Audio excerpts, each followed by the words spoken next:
ඔන්න ඉතින් ඔයාලට vlog එකක් අරගෙන ආවා. ඉතින් ඔන්න ඔයාලව මගේ channel එකට ආදරයෙන් පිළිගන්නවා. මේ ඉතින් හැබැයි වෙන්නේ යන්නේ අපි ගොඩ කාලයක් බලාපොරොත්තු වෙමින් හිටිය අපේ පුංචි ඊනියා. අද ඉතින් එයා අපිව දාලා රට යන්නයි හදන්නේ. ඔය තියෙන්නේ අපි දෙන්නත් එක්ක රට යන දවස් උදේ පාන්දර ටවුන් එකට ගියා පොඩි බඩු වගේක් අමතක වෙලා ඒ බඩු ටික අරගෙන. ඉතින් දෙන්නත් එක්ක ගිහින් කඩේකින් කාලා බඩු ටික අරගෙන ආයේ 8:00 විතර වෙද්දි ගෙදරට ආවා. ඒ ඇවිල්ලා අපි ලේස්ති වෙලා 10:00 විතර වෙද්දි කට්ටියත් එක්ක එයාපෝට් එකට යන්න ලේස්ති වෙනවා. ඒ දැන් යන ගම. පොඩි වීඩියෝ ටිකක් විතරයි ඉතින් තියෙන්නේ. මට උමනා වුණත් එදා ඉතින් ලොකුවට වීඩියෝ කරන්න උනේ නැහැ. අද ඉතින් ගොඩක් දුක හිතෙන දවසක්. ඉතින් කාට වුණත් දුකයිනේ තමන්ගේ හස්බන්ඩ් වෙන රටකට යනවායි කියවම. ඉතින් ඒ දුක අද මටත් ගොඩ හරියක් දැනෙනවා. මෙච්චර කල් ගොඩක් ආසාවෙන් හිටපු හීනයක් හැබෑ වෙනවා තමයි. ඒ වුණාට ඒ හීනය හැබෑ වෙනවා වගේම ඒ ගැන ගොඩාක් ලොකු දුකක් දැන් නම් හිතට දැනෙනවා. ඔය ඉතින් අපේ ගමේ පාර. ලස්සනයි නේද ඉතින්. ඔය පාරේ පොඩි වීඩියෝ එකක් කරන ගමන් අපි ඉතින් ටික දුරක් ගිහින් හයිවේ එකට දැම්මා. ඔය ඉතින් අපිත් එක්ක ගියපු කට්ටිය. එයාලගේ අම්මයි තාත්තයි, අපේ අම්මයි තාත්තයි, අපේ බාප්පයි, ඒගොල්ලෝගේ අයියා කෙනෙකුයි ගියා. තව කට්ටිය ගොඩක් එක්කන් යන්න හිටියත් ඒ හැමෝටම ඉතින් වාහනේ යන්න ඉඩ මදිනේ. ඉතින් අපිට පුළුවන් කට්ටියව අපි එක්කගෙන ගියා. ඉතින් මේ ගමනේදී ගොඩක් සතුටින් කවුරුත් ගියාට කාගේ තිත්කලාද ඉතින් ගොඩක් දුක පිරිච්ච දවසක්.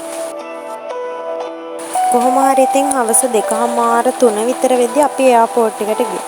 ගිහිල්ලා කට්ටියත් එක්ක කෑම එහෙම කාලා ෆොටෝ එහෙම ගහලා අපි හවස 6 විතර වෙද්දී එයාපෝට් එක ඇතුළට ගියා. ඔය ඉතින් පේනවනේ තාත්තලා මල්ලිලා බාප්පා හැමෝම ඉතින් එයාට උදව් කරනවා.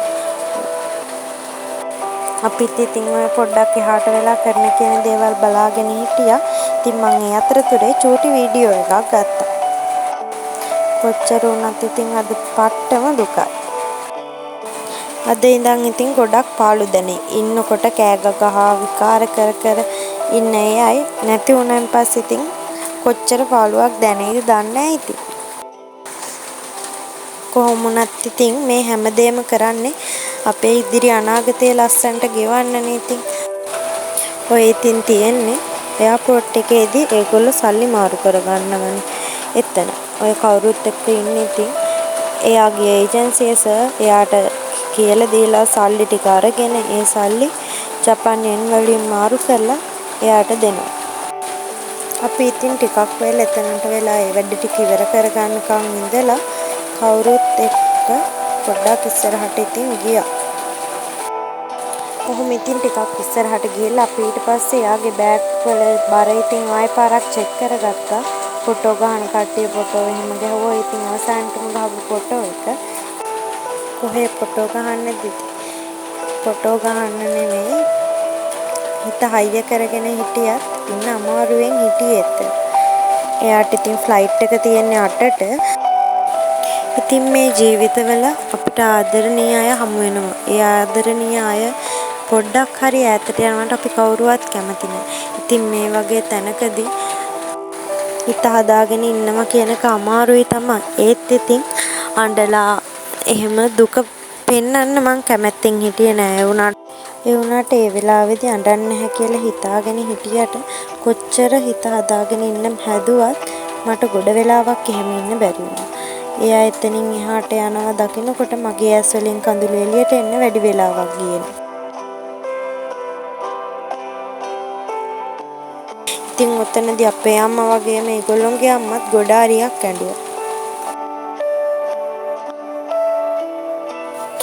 මේ හීනේ හැබෑ කරගන්න ගොඩක් මහන්සි වුණා. පුදුම කට්ටක් කෑවා.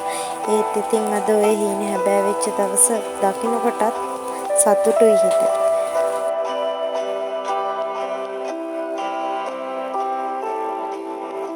ওই වෙලාවෙදී ඉතින් අපි කවුරුත් බලාගෙන හිටියා මොකද මේ වෙන්නේ කියලා. මොකද එයා නැති අඩුව අපිට ගොඩක් දැනෙන්නේ. එයා අපේ ජීවිතවලට හරි ආදරණීය චරිතයක්. එයා ඉන්න තැන කිසිම වෙලාවක හිනාවක් නම් නැති වෙන්නේ නැහැ. හිනාව පිරීලාමයි තියෙන්නේ. කෝලම් කරන්න අනිත් අයව සතුටු කරන්න එයා හරි ලස්සනට දන්නවා. ඔන්න ඔය හරියේදී මම වීඩියෝ කරන්න ගිහිල්ලා ඔය අංකල් මට බැන්නත් එක්ක. ඇයි එයාපෝට් එකේ උතනින් ඇතුල් වුණාට පස්සේ වීඩියෝ කරන්න තහනන්නේ. මට ඉතින් ওই වෙලාවේදී ඒක ලොකුවට සිහියට ආවේ නැහැ.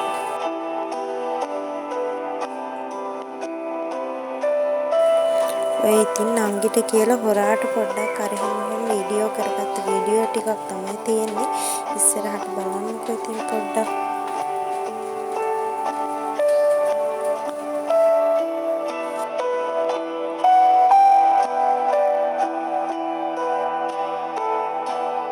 ඉතින් ඔන්න ඔය වෙලාවේ බලාගෙන හිටියේ අනේ ඉතින් තව අවුරුදු 4කින් 5කින් නේද එයාව බලන්න පුළුවන් වෙන්නේ ආයි කියලා හිත තමයි ඉතින් බලාගෙන හිටියේ.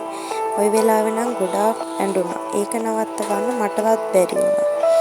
ඉතින් අපිට අපේ ජීවිත හැඩ කරගන්න, ලස්සන කරගන්න වගේ ජීවිත හදාගන්න අපිට ගොඩාක් කැපකිරීම කරන්න වෙනවා. මේත් ඉතින් අන්න ඒ වගේ කැපකිරීමක්. අපි ටික වෙලාවක් උතන්ට වෙලා ඉඳලා එළියට ගිහින් එයා යන දිහා බලාගෙන හිටියේ මෙන්න මේ වීඩියෝ එකේ පේන විදියට.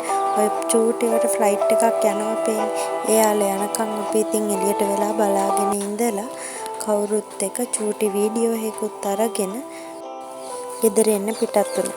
ඔන්න ඉතින් ඒ වෙලාවේ දැක්ක චූටි බට්ටියේ චුට්ටක් සෙල්ලම් කර ඉන්නවා. ඉතින් එයාගේ චූටි වීඩියෝ එකක් අරගෙන අපි ගෙදර එන්න ආවා. ඉතින් ඔයාලට ඉස්සරහට එයා ගත කරන ජපානි ජීවිතය වගේම මම මෙහි ගත කරන ලංකාවේ ජීවිතයත් බලන්න ඕන නම් අපේ channel එක subscribe කරලා තියාගන්න.